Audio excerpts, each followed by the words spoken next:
नमस्कार, आपण बघू शकता आपण नाशिक मध्ये आहोत। नाशिक मध्ये नवरत्नाथ महाराजांची पालखी उद्या प्रस्थान होणार आहे। या पालखीची सुरुवात घोडे असेल तसेच रथाचे बैल असेल याने सुरुवात होती। या अश्व या ठिकाणी आडगाव येथील संजय तांबे यांचे अश्व हे पालखीतील मानाचे अश्व मानले जातात। आप माझ्या पाठीमागे बघू शकता हे अश्व आहे। यामध्ये एक स्वराचा आणि एक देवाचा असा अश्व आहे आणि या अश्वांना मानाचे अश्व मानले जातात। गेल्या 5 वर्षापासून हे अश्व या दिंडीमध्ये चालत आहे। रिंगण असेल असे सर्व कार्यक्रम असेल या ठिकाणी अश्वांना खूप मान असतो। आपल्याशी बोलण्यासाठी या अश्वांचे मालक संजय तांबे हे आहे, तरी आपण त्याच्याशी चर्चा करणार आहोत।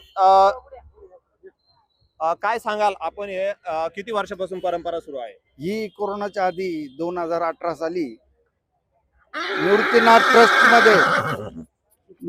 ट्रस्टचे पुजारी जयंत महाराज यांनी अश्वांचं नारळ दिलं।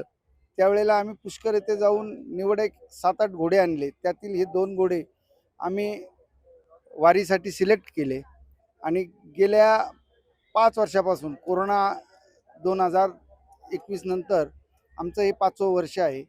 आता हे घोडे यात एक स्वाराचा घोडा आणि एक देवाचा घोडा, हे घोडे कुठल्याही इतर कार्यक्रमासाठी जात नाही, फक्त त्यांचं एक्झरसाइज एवढंच घेतलं जातं आणि हे परंपरेने देवाचे घोडे म्हणून आम्ही हे सांभाळत आहोत।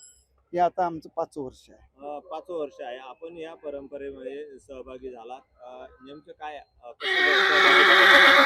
कसे सहभागी झाला? आम्ही वारीला जात होतो आणि निवृत्तीनाथांच्या वारीमध्ये अश्व हे परंपरेचे नव्हते आणि मग कुठंतरी ते अश्व देवांचे आपले असावेत ही आमच्या सगळ्या आडगावकर वासियांची आणि दिंडी क्रमांक 37 सगळे जे वारकरी आम्ही पूर्वीपासून जात होतो त्या सगळ्यांची इच्छा होती आणि ती इच्छा पूर्ण करावी। त्यात शिवाजी भाऊ पेकळे यांनी रथ सजावट आणि वारीच्या संबंधित जेवढं काही नीट आपल्याला व्यवस्थित कामकाज करता येईल त्या दृष्टीने ते मार्गदर्शन करत होते। तसेच कैला वैकुंठवासी हरिभक्त पारायण ज्ञानेश्वर महाराज गोसावी यांनी मला ज्या दिवशी त्यांनी भीमातीरी आपला देह सोडला त्या दिवशी ते सकाळी 11 11:30च्या आधी मला खूप सूचना केल्या आणि त्यांनी खूप उत्तेजित केलं। त्या प्रेरणेतनं हे सगळं आम्ही उभं केलं।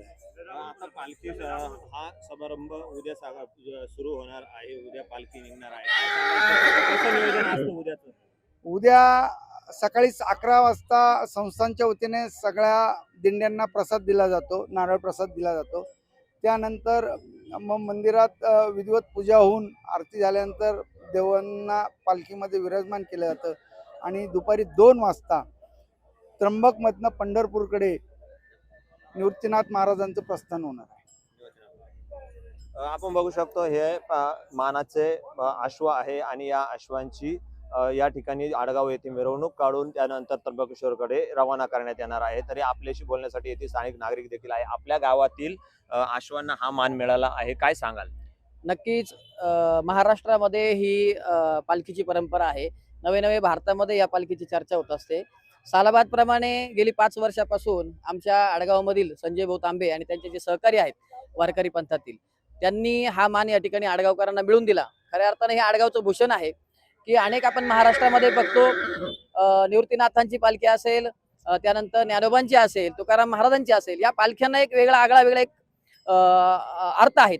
तर त्याच्यामध्ये निवृत्ती दादा ह्या ज्या पालखी सोहळ्याचा जो आपला इतिहास बघितला तर नाशिककरांना आणि विशेष करून आडगावमधील अश्व हे त्या पालखीमध्ये आज या ठिकाणी मोठ्या मानाने आणि अभिमानाने त्या ठिकाणी नाशिकचं प्रतिनिधित्व करतं। म्हणून आडगावकर या नात्याने खरं तर या अश्वांचं आणि या पालखी सोहळ्याला जो मान मिळाला त्या मानाचा आम्हाला निश्चित या ठिकाणी अभिमान आहेत आणि गर्व आहेत। आज आपण सकाळपासून समस्त आडगावकरातील ग्रामस्थ भगिनी असतील, बालगोपाळ असतील, मोठ्या आनंदामध्ये या अश्वांचं या ठिकाणी स्वागत केलं आणि त्यांच्या प्रस्थानासाठी या ठिकाणी समस्त आडगावकर या ठिकाणी मोठ्या संख्येने उपस्थित होते. आपण बघू शकतो आडगावकरांमध्ये मोठा उत्साह आहे आणि या अश्वांची मिरवणूक काढत या पालखीकडे या अश्वांना रवाना करण्यात येणार आहे. यामध्ये मोठा उत्साह बघायला मिळत आहे. कॅमेरा पर्सन गणेशसह अमोल जाधव, नवराष्ट्र, नाशिक.